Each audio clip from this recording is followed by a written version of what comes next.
Bismillahirrahmanirrahim.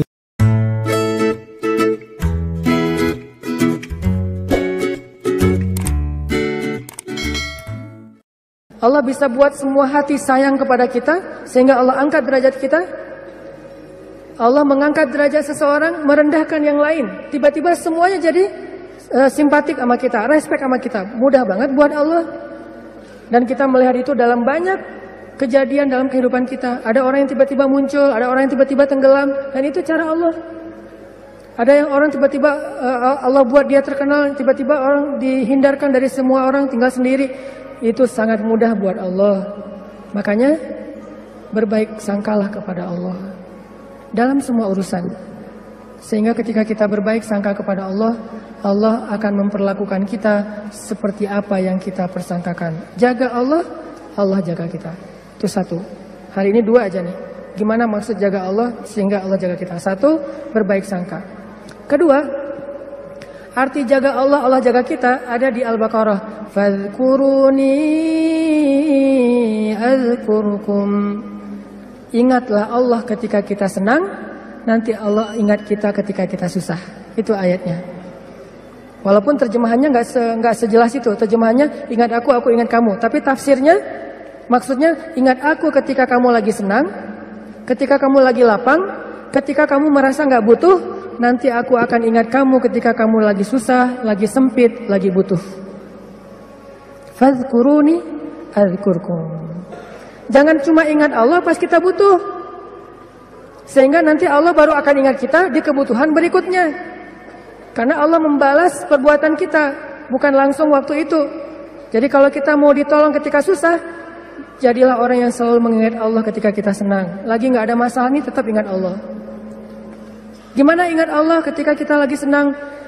Bersyukur ketika dapat nikmat, alhamdulillah ini nikmat dari Allah.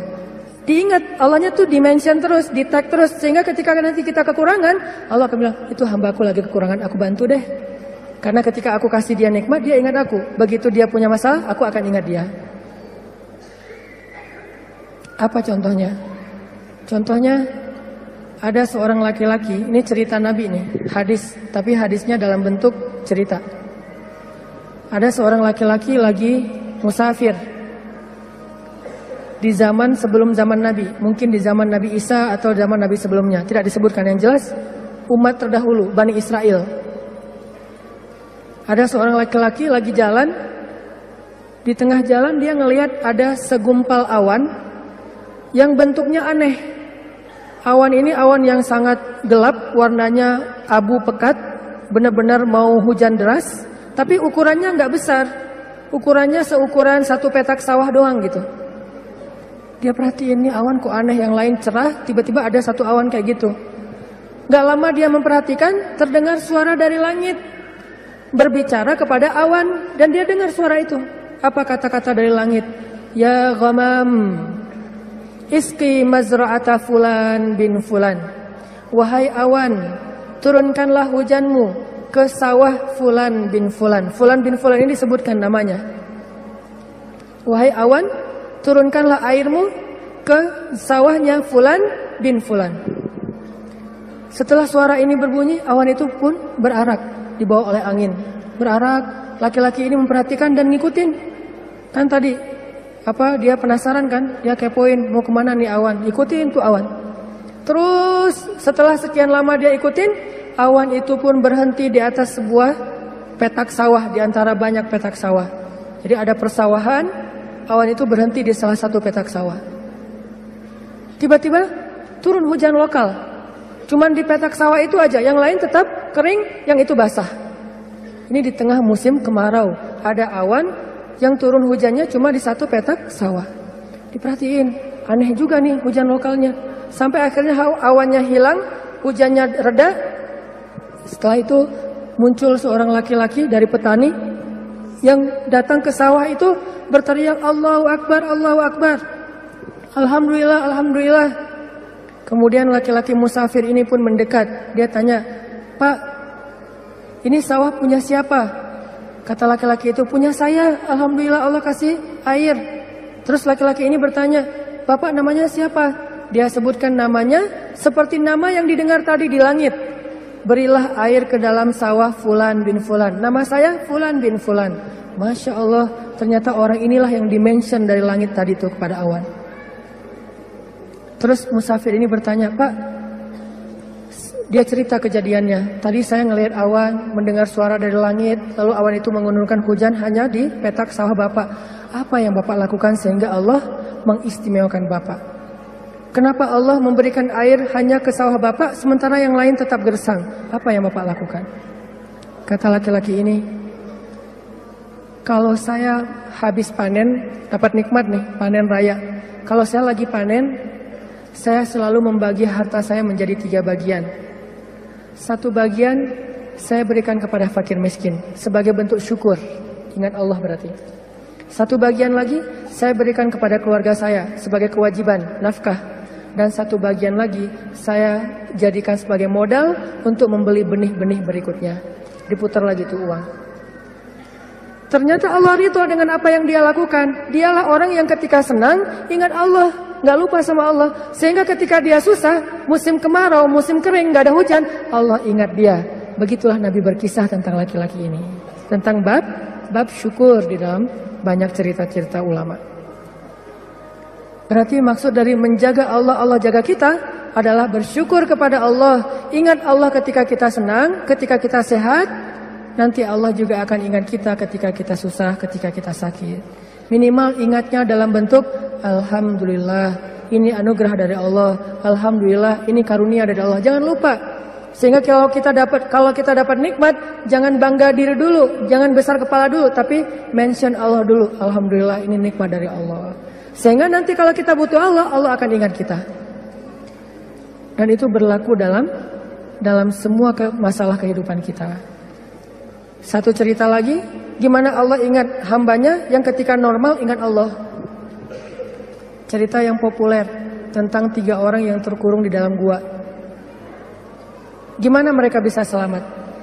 Lagi jalan, touring, tiba-tiba badai. Masuk ke dalam gua berlindung. Karena badai akhirnya terkurunglah di dalam gua. Lagi touring tuh. Bahkan mungkin motornya ketinggalan di luar. Karena tadi pas buru-buru ya masuk ke dalam gua, motornya ditaruh di luar, terus mereka longsor. Gimana 3 orang ini bisa selamat dari kurungan gua? Dengan berdoa, ya Allah, dulu saya kayak gini. 1, berbakti kepada ibu. 2, tidak menzolimi pekerja. Yang 3, meninggalkan zina gara-gara takut kepada Allah. Artinya dulu pernah berbuat baik ketika dalam keadaan normal, beramal solih. Nanti ketika mereka susah, amal soleh mereka dulu itulah yang akan menjadi wasilah Allah menolong mereka. Jadi jangan beramal soleh, rajin sholat, rajin ke masjid, rajin tilawah pas lagi ada masalah doang. Justru pas lagi normal kayak gini nih, kelihatan ikhlasnya. Kalau lagi ada masalah kan ada maunya tuh, bukan ikhlasnya. Walaupun Allah menghargai, tetap itu kebaikan, gak akan disia-siakan. Cuman mau lebih keren, jangan pas lagi ada masalah doang. Pas lagi normal, kayak lagi gak merasa butuh sama Allah, tetap rajin ke masjid, tetap sholat tepat waktu, tetap mengingat Allah, tetap membaca Al-Quran, tetap membantu orang lain, tetap berbakti kepada orang tua. Sehingga kalau kita ingat Allah ketika kita lagi normal, lagi susah, lagi suka, lagi lapang, nanti Allah Subhanahu wa Ta'ala akan mengingat kita ketika kita lagi susah dan lagi sempit. Itulah yang terjadi dalam banyak kisah-kisah yang diceritakan oleh Nabi. Mudah-mudahan ini bisa jadi booster buat kita teman-teman. Kesimpulannya satu-satunya berbuat baik atau habis-habisan yang gak bakalan dikecewain itu adalah habis-habisan kepada Allah.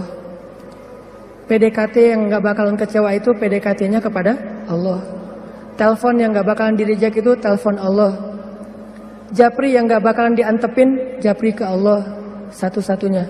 Kalau yang lain bisa aja kita dicuekin. Kenapa? Mungkin dia sibuk, mungkin dia lupa, mungkin. Tapi kalau Allah enggak. Kedua, maka dari itu coba kita jaga hubungan kita dengan Allah. Siapa yang menjaga Allah, Allah jaga dia. 1, arti menjaga Allah adalah berbaik sangka kepada Allah. Allah juga akan berbaik sangka kepada dia. 2, ingat Allah ketika kita senang, nanti Allah akan ingat kita ketika kita susah. Ketiga, sebagai penutup, arti berbaik sangka kepada Allah. Allah berbaik sangka kepada jaga Allah, Allah jaga kita. Sedikit lagi ini penting. Ridholah dengan nikmat yang sedikit, maka Allah akan ridho dengan amal yang sedikit. Memangnya amal kita banyak. Man radhiya bil qalil, kata Nabi, radhiyallahu bi qalilim min amalih. Siapa yang ridho dengan nikmat Allah yang sedikit, menurut dia sedikit, maka nanti Allah juga akan ridho dengan amalnya yang sedikit. Salat kita yang pas-pasan, ibadah kita yang pas-pasan, tilawah kita yang pas-pasan, Allah ridho. Kenapa Allah ridho? Padahal cuma pas-pasan. Karena kita juga ridho dengan nikmat Allah di dalam kehidupan kita yang kadang menurut kita sedikit, padahal sesungguhnya banyak. Mudah-mudahan ini jadi penyemangat buat kita untuk terus mendekat kepada Allah Subhanahu wa taala. Jangan kecewain Allah, maka Allah gak bakalan ngecewain kita. Kenyataannya sering kita ngecewain Allah, Allah juga belum ngecewain kita. Tapi Allah punya batasan. Kalau kita terus-terusan kayak gitu, nanti akan datang janji Allah membalas suatu keburukan sesuai dengan perbuatan yang buruk itu. Nauzubillahi min dzalik. Barakallahu li wa lakum. Wassalamualaikum warahmatullahi wabarakatuh.